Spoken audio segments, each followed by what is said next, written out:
Akademia Dziergania La Gauche My Passion. Zrób sobie sama od Kitir.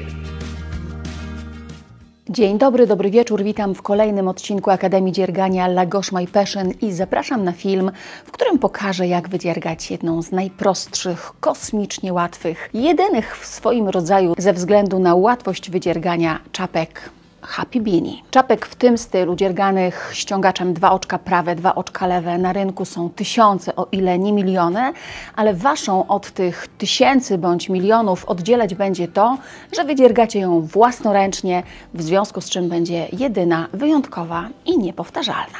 Wasze kolorowe czapki w wersji prenatalnej wyglądają tak właśnie. Wszystkie włóczki, które wykorzystałam przy kręceniu tego filmu, znajdziecie na www.lgmp.pl w zakładce włóczki i akcesoria. Tam także będzie można kupić druty i igłę, ponieważ ta czapka jest zszywana. Można ją oczywiście dziergać techniką bezszwową, ale ja w tym tutorialu pokazuję, jak wydziergać czapkę zszywaną z 2 powodów. Pierwszy z nich jest taki, że to tutorial przeznaczony dla osób absolutnie początkujących, tych, które dopiero rozpoczynają swoją przygodę z dzierganiem, a dla nich dzierganie od prawej do lewej jest o wiele prostsze. No i po drugie, na samym końcu tego filmu pokażę taką technikę zszywania, która sprawia, że szef jest absolutnie niewidoczny. Zanim zacznę, poproszę Was jeszcze o kilka rzeczy. Po pierwsze, o zasubskrybowanie mojego kanału, jeżeli jeszcze tego nie robicie. Po drugie, o obejrzenie tego filmu od początku do końca, zanim przystąpicie do pracy.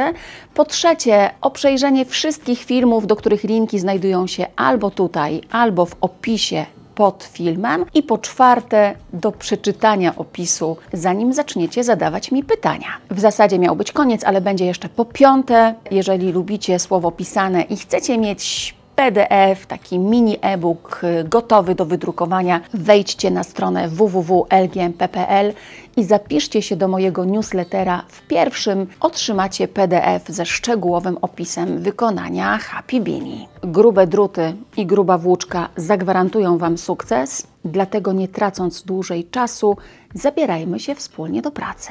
Na początek trzeba będzie przygotować sobie włóczkę w ulubionym przez Was kolorze. Będziecie potrzebować około 120 metrów bieżących włóczki grubej, przeznaczonej na druty numer 8-9 i do takich włóczek należą niewątpliwie Avastars oraz Max Wonder. Druty mogą być takie właśnie z żyłką, ale ponieważ tej czapki nie dziergamy techniką Magic Loop, czyli na okrągło, druty proste, jeżeli takie macie w swoich zasobach, również się nadadzą. Ze 120 metrów bieżących wydziergacie mniej więcej taką czapkę. Można oczywiście użyć włóczek cieńszych. Ja będę polecać merynosowe Tupac Merino i w oparciu o ten format możecie wydziergać albo cieńszą czapkę. W wersji dla dorosłych konieczne będzie nabranie większej ilości oczek i wydzierganie większej ilości rzędów. Natomiast w wersji dziecięcej możecie spokojnie korzystać z podstawowych schematów. Dla włóczki Tupac Merino sugerowała będę użycie drutów w europejskim rozmiarze 5 mm. Jeszcze jedną włóczkę chcę Wam pokazać, bardzo fajnie nada się też na tę czapkę. To Super Merino z firmy Katia. Dla tej włóczki sugerować będę druty w europejskim rozmiarze 6. Czapka dziergana z tej włóczki w schemacie podstawowym wyjdzie oczywiście nieco mniejsza. Jeżeli więc chcecie uzyskać taki rozmiar uniwersalny, basic, trzeba będzie znów skorzystać z wersji powiększonej 81 oczek i jakieś 60 rzędów, zanim zaczniemy kształtować główkę. 2 motki takiej włóczki Super Merino dla dorosłej wersji czapki będą Wam potrzebne. Mając druty i włóczkę, możemy już spokojnie zabrać się do pracy. Zapraszam więc do obejrzenia dalszej części kursu. Do dziergania moich czapek wykorzystałam druty w rozmiarze europejskim 7 mm i są to druty o rozmiar, a nawet o 2 cieńsze niż rekomendowane do włóczek Max Wonder oraz Avastars na etykietach. Jeżeli więc będziecie dziergać swoją czapkę z jakiejś innej niż te, które polecam włóczki, pamiętajcie, żeby wykorzystywać druty o rozmiar 1,5 rozmiaru cieńsze. Nabierzemy 65 oczek dla tej wersji bazowej, podstawowej, której dotyczy tutorial, ale możecie oczywiście nabrać inną, podzielną przez 4 plus 1 liczbę oczek, ponieważ czapka dziergana jest ściągaczem 2 prawe, 2 lewe, 2 i 2 to 4 i zakończona jest kolumną oczek prawych, dlatego plus 1. Liczba oczek podzielna przez 4 plus 1. Zamiast 65 możecie więc nabrać 61, 57 dla czapek mniejszych, a dla czapek większych 69, 73, 77, 81 albo nawet 85. Schematy wersji powiększonych lub pomniejszonych znajdziecie w e-booku, który dostępny jest dla subskrybentów newslettera strony www.lgmp.pl. Rozpoczynając nabieranie oczek, przygotujcie sobie tutaj trochę dłuższą nitkę, ponieważ ta nitka, która zostanie Wam po nabraniu wszystkich oczek, później, w ostatniej fazie naszej pracy, posłuży nam do zszywania czapki. Tutaj właśnie. Nabierajcie oczka swoją techniką, taką jaka Wam najbardziej odpowiada, taką jaką najbardziej lubicie. Jeżeli chcecie nabierać oczka moją techniką, to zachęcam Was do obejrzenia filmu, do którego link znajduje się w górnej części ekranu, w którym pokazuję dokładnie, jak ja to robię. 65 oczek to liczba potrzebna do wykonania tej czapki bazowej, modelowej, której dotyczy ten tutorial. No i teraz po nabraniu wszystkich oczek rozpoczynamy dzierganie ściągacza. 2 oczka prawe, 2 oczka lewe. Tak jak powiedziałam wcześniej, ten ściągacz zakończony będzie jednym oczkiem prawym. Zobaczcie, jak to wygląda na schemacie.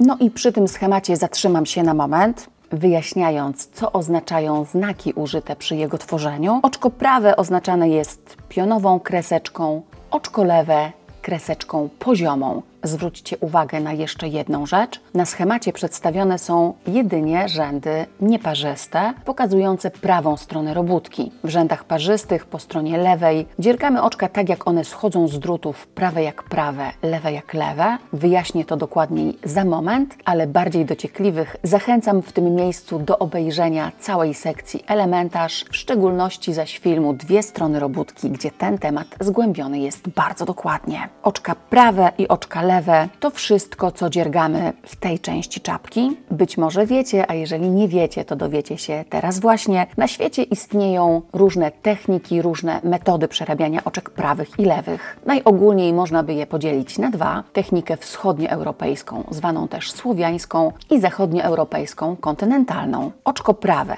w technice kontynentalnej przerabiamy w taki sposób.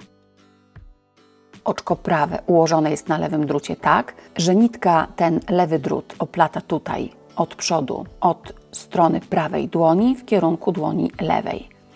I oczko prawe kontynentalne przerabiamy, wbijając prawy drut od przodu i wyciągając pętelkę. Oczko prawe. Oczko lewe nitkę ułożoną ma dokładnie tak samo, czyli od strony prawej dłoni za lewy drut w kierunku dłoni lewej. I oczko lewe kontynentalne przerabiamy o tak. Ja pomagam sobie paluszkiem. Są panie, które robią to bez jego pomocy. Natomiast oczka prawe słowiańskie, wschodnioeuropejskie otwarte są w kierunku na wschód. To moje określenie, tylko i wyłącznie, i takiego używam w dalszej części tego filmu. I w oczkach prawych słowiańskich nitka oplata lewy drut tutaj od strony lewej dłoni, idąc w kierunku dłoni prawej. Oczko prawe przerabiamy tak, że wbijamy prawy drut od tej strony do tyłu robótki, tak można by to było nazwać, i wyciągamy pętelkę. I jeszcze raz, oczko prawe, drut do tyłu robótki w ten sposób i wyciągamy pętelkę. Oczka lewe w technice słowiańskiej wyglądają na drucie identycznie jak w technice kontynentalnej, ale przerabiamy je o tak.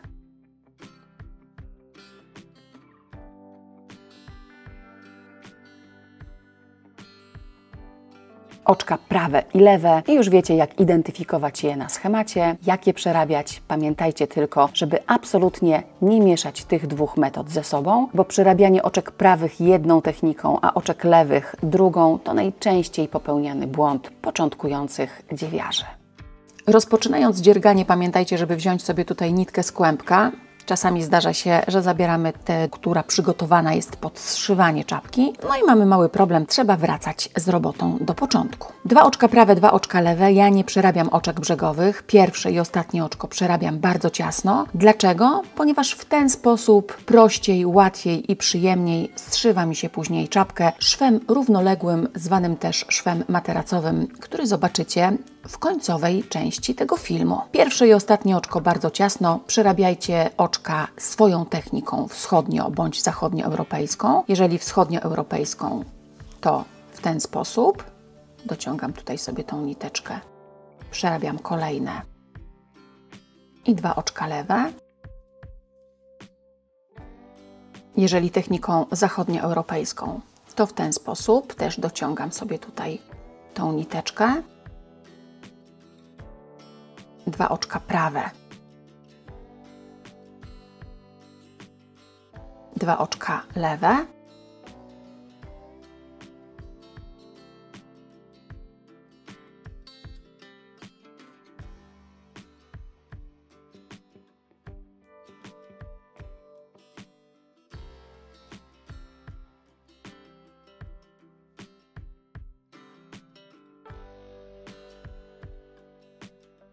I tak do końca tego rzędu. Ja tutaj znów przełączyłam się na technikę słowiańską, czyli tą, którą lubię najbardziej.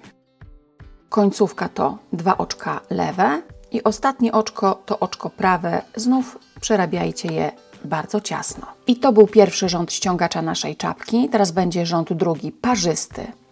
Lewa strona robótki, a po lewej stronie robótki będziemy przerabiać oczka tak, jak one schodzą z drutów. Lewe jak lewe, prawe jak prawe. I znowu odsyłam Was do filmu Dwie strony robótki, do którego link znajduje się w górnej części ekranu. Tam bardzo dokładnie wyjaśniam, o co z tymi 2 stronami robótki chodzi. Znów pierwsze oczko bardzo ciasno, bądź techniką słowiańską, bądź kontynentalną. Jeżeli na co dzień dziergacie techniką kontynentalną, dociągnijcie sobie to oczko tutaj bardzo mocno. No i dalej oczka prawe, czyli te, które wyglądają jak taka jodełka, przerabiamy jak oczka prawe, a oczka lewe, ten wężyk, jak oczka lewe. I jeszcze technika kontynentalna, oczka prawe, jodełka, jak prawe i oczka lewe, jak lewe. To cała filozofia ściągacza 2 prawe, 2 lewe. Dziergamy drugi rząd parzysty, a później wszystkie kolejne, również tak samo.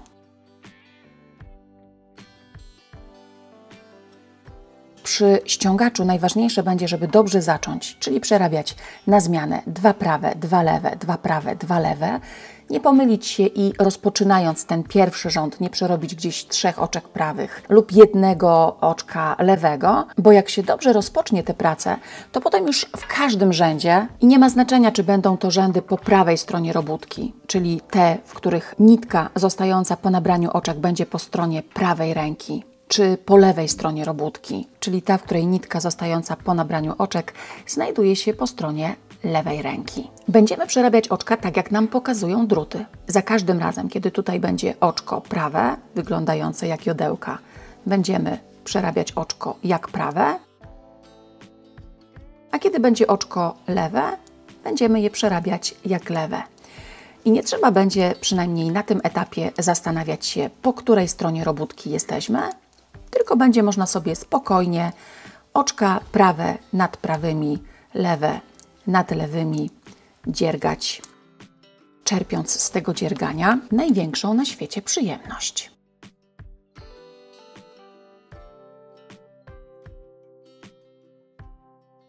No i teraz jeszcze kilka takich ważnych informacji dotyczących miar wszelakich, bo jak powiedziałam na początku, ta czapka jest na obwód głowy od 56 do 60 cm, ale to wcale nie znaczy, że Wasza robótka będzie miała 56 albo 60 cm szerokości. Dlaczego? Dlatego, że czapka się rozciąga. Ten ściągacz musi być elastyczny. Jest to konieczne i niezbędne, żeby czapka nie spadła nam na oczy. Popatrzcie też, jak pracuje ściągacz w miarę postępu Waszej pracy. Tak wygląda ściągacz po przerobieniu 3 rzędów. Tak, ten sam po przerobieniu rzędów 8, a tak, kiedy tych rzędów mamy już w granicach 50. W miarę jak rośnie nam czapka, szerokość tego ściągaczowego kawałka zwyczajnie się zmniejsza. To jeszcze wezmę miarkę budowlaną i zmierzę. I zobaczcie, tutaj na początku mam 52-53 cm, później to 48-49 cm, a na końcu jakieś 37-38. I oczywiście te różnice w centymetrach mogą sięgać 1-2 cm, w zależności od tego, z jakiej włóczki dziergać będziecie swoją czapkę. No i zobaczcie jeszcze, jak to wygląda po zszyciu. Jeżeli położymy czapkę równo na blacie, na stole i zmierzymy ją w taki właśnie sposób, to ona będzie miała szerokość około 20 cm. Dla głowy o obwodzie 56 do 60 cm może się to wydawać trochę za małe, ale pamiętajcie, że ta czapka będzie się rozciągać po odwinięciu jej brzegu również, więc tyle wystarczy. Dziergamy więc ściągaczem 2 oczka prawe, 2 oczka lewe, fragment, który będzie potem zszyty i odwijany, składający się z około 50 rzędów, bo naszym celem będzie uzyskanie tutaj długości około 29-30 cm. To jest długość, którą musimy uzyskać, zanim zaczniemy kształtować główkę czapki, czyli zanim doprowadzimy naszą pracę do takiego miejsca, jak to, które widzicie właśnie na ekranie. Przy dzierganiu czapki, ale nie tylko, przyda Wam się umiejętność liczenia rzędów bez konieczności posiadania jakichś dodatkowych gadżetów typu licznik rzędów albo tak zwana pamięć zewnętrzna, czyli kartka papieru i długopis, na której zaznaczacie sobie kolejne rzędy. Pokażę Wam, jak te rzędy liczyć bezstresowo i bardzo prosto. Jeżeli rozciągniecie sobie robótkę, to możemy te rzędy liczyć albo po stronie oczek lewych, albo w kolumnie oczek prawych. Ja wolę liczyć rzędy oczkami lewymi, ale oczywiście pokażę Wam jedną i drugą metodę. Rozciągając robótkę, zobaczcie tutaj przy takim styku części dzierganej oczkami lewymi z oczkami prawymi, możemy sobie zlokalizować takie tutaj przecinki i licząc te przecinki liczymy kolejne rzędy. To jest rząd numer 1, 2, 3, 4, 5, 6, 7, 8, 9, 10, 11, 12. W ten sposób liczymy rzędy po stronie oczek lewych. Możemy też liczyć rzędy po stronie oczek prawych. I tutaj zobaczcie, każda kolumna, każde takie oczko to takie 2 niteczki. One się w ten sposób układają, oplatając każdą kolejną pętelkę, która z nich wychodzi. I tak jak w przypadku oczek lewych liczyliśmy takie wężyki, to w przypadku oczek prawych będziemy liczyć takie kreseczki. I też, zwłaszcza przy grubych włóczkach, można to w miarę spokojnie zrobić. 1, 2, 3, 4, 5, 6, 7, 8, 9, 10 rząd i tak dalej, i tak dalej. I po przerobieniu tych 29-30 cm będziemy oczka zamykać, minimalizować je, kształtując wspomnianą wcześniej główkę czapki, albo inaczej mówiąc wyoblenie. 29-30 cm to moja propozycja, bo jeżeli ktoś woli, żeby czapka nie była zbyt długa i tak mocniej przylegała do czubka głowy, można oczywiście ten fragment skrócić do 25 cm albo nawet 24. Jeżeli ktoś lubi czapki takie bardzo długie, z takim wiszącym tyłem, to można się pokusić o przerobienie jeszcze dodatkowych 2, 3 czy nawet 4 cm. Ale ja mam 30 cm i teraz pokażę Wam, jak się tego nadmiaru oczek pozbywać. W pierwszym rzędzie tej części, rzędzie nieparzystym, po prawej stronie robótki. Przypominam, prawa strona robótki to ta, w której nitka pochodząca z nabierania oczek jest po stronie prawej ręki. Będziemy się pozbywać tych wszystkich oczek lewych, które są tutaj w środku. I będziemy to robić przez przerabianie 2 oczek razem, jak prawe w prawą bądź w lewą stronę. Pierwsze oczko przerabiamy jak oczko prawe i znów przerabiajcie je po swojemu albo techniką słowiańską, jeżeli dziergacie techniką słowiańską, albo techniką kontynentalną, jeżeli dziergacie techniką kontynentalną. I teraz będziemy sobie te oczka prawe układać raz właśnie w lewą, a raz w prawą stronę. Pierwsze 2 przerobimy razem jak prawe w stronę lewą. I przerabiając 2 razem jak prawe w stronę lewą, zwróćcie uwagę, że z premedytacją używam określenia 2 razem jak prawe, a nie 2 prawe razem w stronę lewą, dlatego że to drugie oczko jest oczkiem lewym. Przerabiając 2 razem jak prawe w stronę lewą, wbijać będziemy drut w te 2 oczka od pierwszego oczka w drugie. Ale żeby te oczka ładnie się tutaj w wyobleniu i w zakończeniu układały, to pierwsze oczko prawe będzie musiało być skierowane na wschód. Jeżeli na co dzień dziergacie techniką słowiańską, to po prostu wbijecie drut w te 2 oczka i wyciągniecie pętelkę. W ten sposób przerobiliśmy 2 razy jak prawe w stronę lewą. Jeżeli na co dzień dziergacie techniką kontynentalną i Wasze oczka ułożone są w kierunku na zachód, to pierwsze oczko będziecie musieli sobie w kierunku wschodnim odwrócić i dopiero teraz wbić drut w te 2 oczka.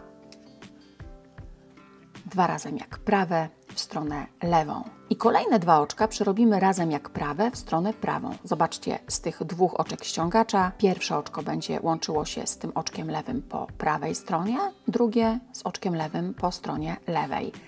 2 razy jak prawe w stronę prawą przerabiamy w taki sposób, że wbijamy drut w te 2 oczka, ale rozpoczynając od drugiego oczka w pierwsze. No i teraz nastąpi mała zamiana, bo tym razem osoby, które dziergają techniką słowiańską, czyli ich oczka prawe ułożone są w kierunku na wschód, będą musiały sobie to drugie oczko w kierunku zachodnim odwrócić.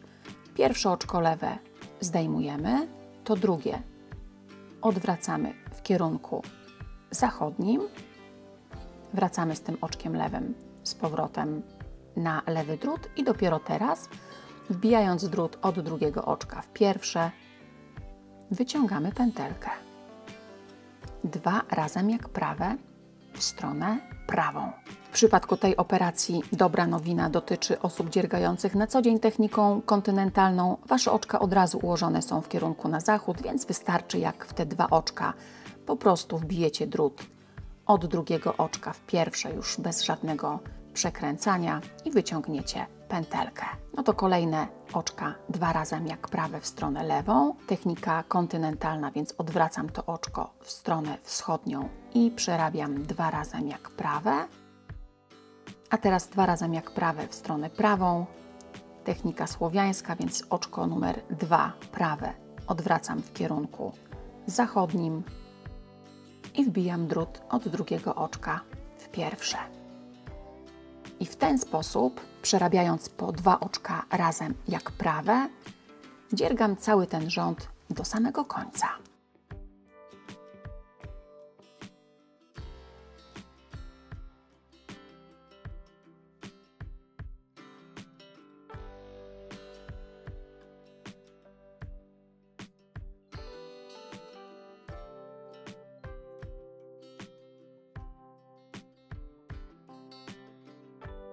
I to jest końcówka tego rzędu. 2 ostatnie oczka przerabiamy razem jak prawe w stronę prawą.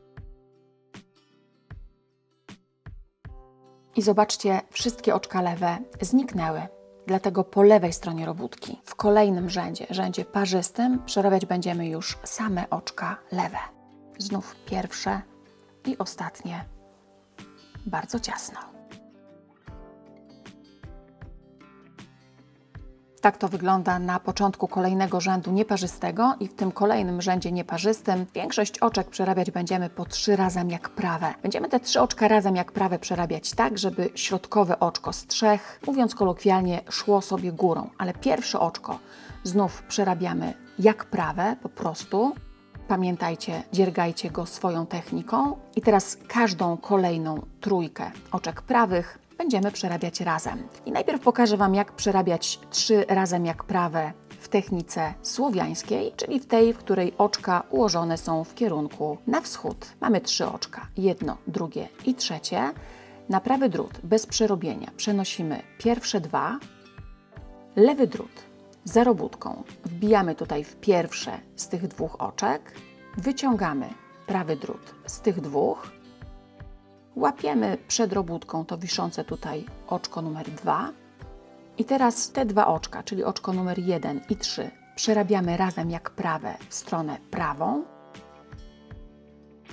W tym wypadku nie ma potrzeby odwracania tych oczek, bo one i tak schowają się nam z tyłu.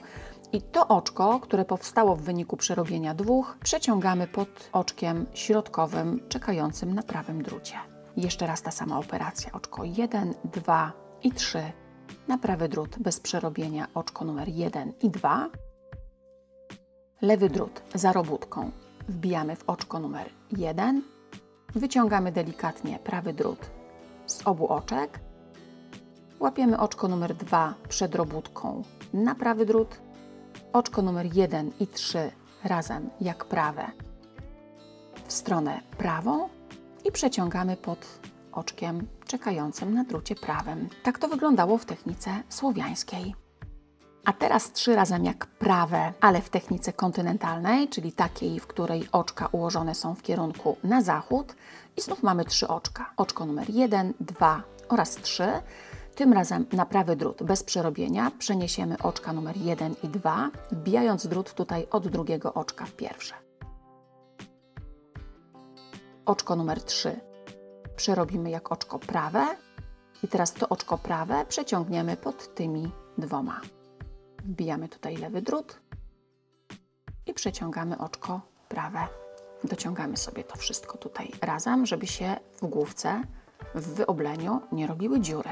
Jeszcze raz ta sama operacja. 3 oczka, oczko numer 1, 2 oraz 3. Na prawy drut bez przerobienia te 2 oczka. Oczko numer 3 przerabiamy jak prawe i przeciągamy je pod tymi 2 oczkami. I znów dociągamy tutaj nitkę mocno, żeby się nie robiły dziury. Dziergamy dalej po 3 razem jak prawe, niemal do końca tego rzędu. Niemal do końca, bo 2 ostatnie oczka przerobimy trochę inaczej. Pamiętajcie o dociąganiu tej niteczki po przerobieniu 3 oczek razem jak prawe. I zostają nam 2 oczka, przerobimy je razem jak prawe w stronę prawą, czyli pamiętajcie, żeby dziergając techniką słowiańską, to prawe oczko numer 2 w kierunku zachodnim sobie odwrócić. I mamy kolejny rząd po lewej stronie robótki, znów dziergamy same oczka lewe. No i znowu taka moja dobra rada, starajcie się w tej części przerabiać te oczka tak ciasno, tak ściśle, jak tylko potraficie. Dzięki temu główka czapki, to wyoblenie, będzie ładne i estetyczne, nawet jeżeli nie zdecydujecie się na dołożenie tutaj jakiegoś pompona, który ewentualne nierówności Wam zasłoni. Zobaczcie, na początku kolejnego rzędu nieparzystego mamy tutaj 12 oczek i raz jeszcze zrobimy to, co w poprzednim rzędzie nieparzystym, czyli będziemy przerabiać po 3 oczka razem jak prawe, pierwsze oczko jak prawe i ostatnie 2 razem jak prawe w stronę prawą. Pierwsze oczko prawe i teraz 3 razem jak prawe. Dziergajcie znów swoją techniką. Wykorzystujemy już te umiejętności, które poznaliśmy, których nauczyliśmy się w rzędzie poniżej.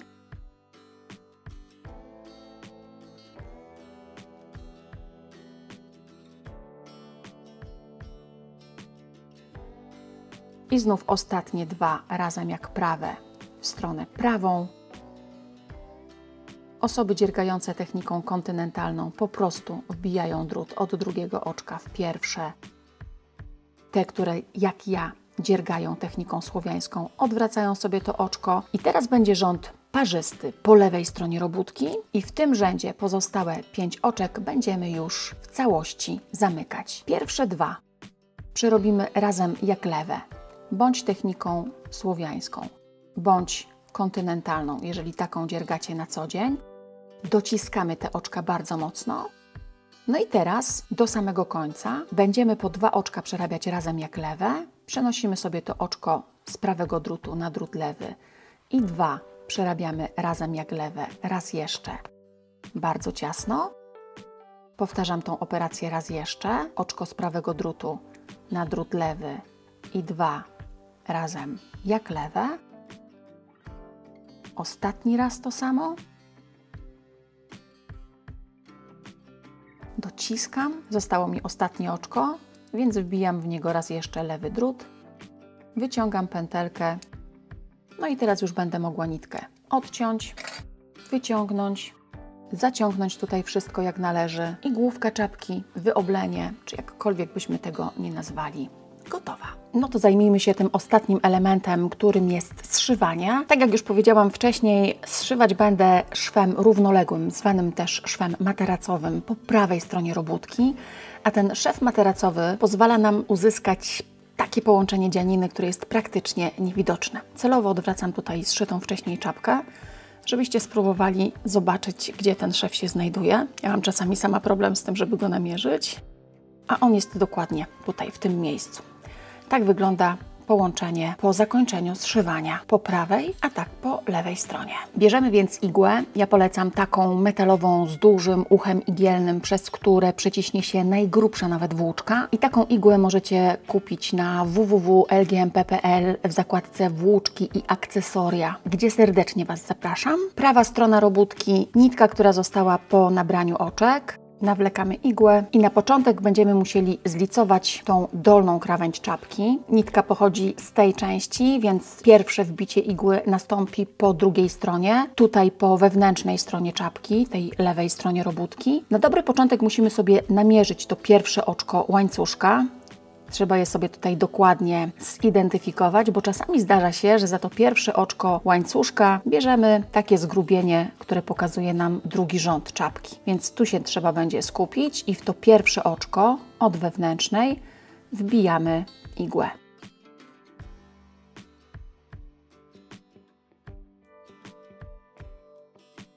Wyrównujemy i teraz to samo zrobimy po tej stronie, z której pochodziła nitka, znów od wewnętrznej strony czapki. Trzeba będzie wbić igłę znów w pierwsze oczko tego fragmentu i tej części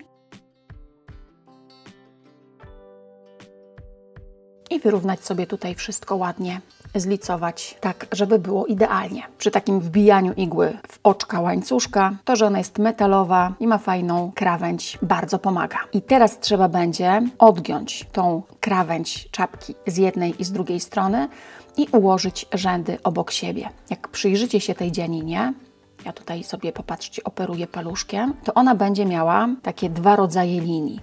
Podłużne kreseczki i takie poprzeczne zgrubienia. I naszym zadaniem będzie wbijać igłę w każde takie miejsce, czyli taka podłużna kreseczka pod tym zgrubieniem wyciągamy tutaj z drugiej strony.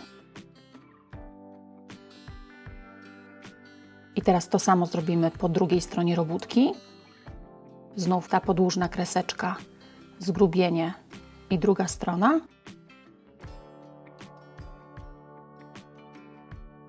Wracamy i teraz zobaczcie, stąd wychodziła nitka, tutaj to widać, to w to samo miejsce wbijam igłę i wyciągam pod zgrubieniem z drugiej strony. To samo po tej stronie czapki, stąd wychodziła nitka, więc tutaj wbijam igłę i wyciągam po drugiej stronie. I teraz na samym początku trzeba od razu tą nitkę tutaj zaciągnąć, żeby się te oczka tutaj ładnie wyrównały. Później będzie można to robić już co kilka takich fragmentów. Wracam. Stąd wychodziła niteczka, wbijam, wyciągam z drugiej strony. Wracam. Stąd wychodziła niteczka, wbijam, wyciągam po drugiej stronie tego zgrubienia. To ciasne przerabianie oczek pierwszego i ostatniego sprawia, że jak sobie tutaj wyrównamy tę krawędź, to ten szef będzie praktycznie niewidoczny zarówno po jednej, jak i po drugiej stronie robótki. A z 3 kolumn oczek prawych, to jest ta kolumna ostatnia i pierwsze 2, po zszyciu, po takim połączeniu zrobią nam się po prostu 2 wpisujące się w tę konwencję ściągacza 2 prawe, 2 lewe, którym wykonana jest cała czapka. Zszywamy do samej góry i teraz wystarczy nitkę pociągnąć. Tak wygląda to połączenie. Szyjemy dalej. Co zrobić, jeżeli tak jak mnie zabraknie Wam tu w pewnym momencie nici? Trzeba będzie sobie dowiązać nitkę z kłębka, wyrównać sobie tutaj te rzędy, wyciągnąć tą nitkę i teraz jak najciaśniej, używając węzła żeglarskiego płaskiego, który wykorzystany może być również do uporządkowania robótki, czyli pozbycia się wszystkich niepotrzebnych supełków pojawiających się po połączeniu 2 nitek z kłębka. Link do filmu, który pokazuje bardzo dokładnie, jak taki węzeł żeglarski płaski wiązać, znajdziecie w górnej części ekranu. Odcinam nitkę z kłębka. Raz jeszcze nawlekam igłę. Po zawiązaniu tego węzła żeglarskiego płaskiego mogę sobie już odciąć te wystające fragmenty i zszywam czapkę dalej.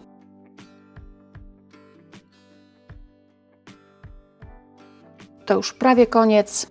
To teraz wkładam rękę tutaj do środka i tą końcówkę trzeba będzie już sobie połączyć w taki sposób. To jest ta niteczka, która została mi po zamknięciu oczek. Wyciągam ją sobie tutaj, przytrzymuję i zszywam samą górę.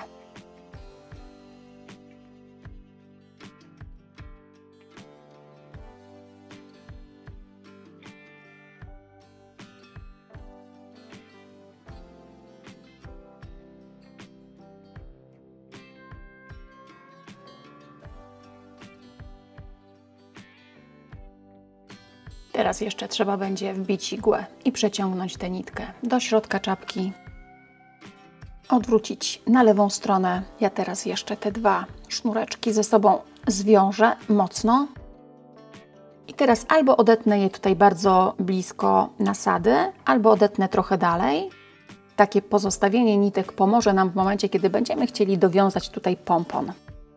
No i tak czapka wygląda po zszyciu. Czy można ją wykonać techniką bezszwową, na przykład metodą Magic Loop? Oczywiście i jak najbardziej, ale ten tutorial dotyczył czapki zszywanej. Z mojej strony to już wszystko. Mam nadzieję, że akcja Happy Beanie szczęśliwie dobiegła końca, a obejrzany kurs pozwolił Wam nauczyć się wielu pożytecznych rzeczy. Na koniec raz jeszcze chciałabym Was zaprosić do subskrybowania mojego kanału, do odwiedzenia strony www.lgmp.pl, na której znajdziecie wiele projektów płatnych z kursami wideo oczywiście i włóczek niezbędnych do ich wydziergania. A z tego wszystkiego, co zostanie Wam po wydzierganiu Waszych szczęśliwych czapek, możecie na przykład wykonać taki oto szal w stylu Zero Waste. Darmowy tutorial pokazujący, jak sobie z nim poradzić, również znajduje się na moim kanale i link do tego filmu widzicie właśnie teraz. Zostaje mi już tylko podziękować za wspólnie spędzony czas, za wspólne dzierganie.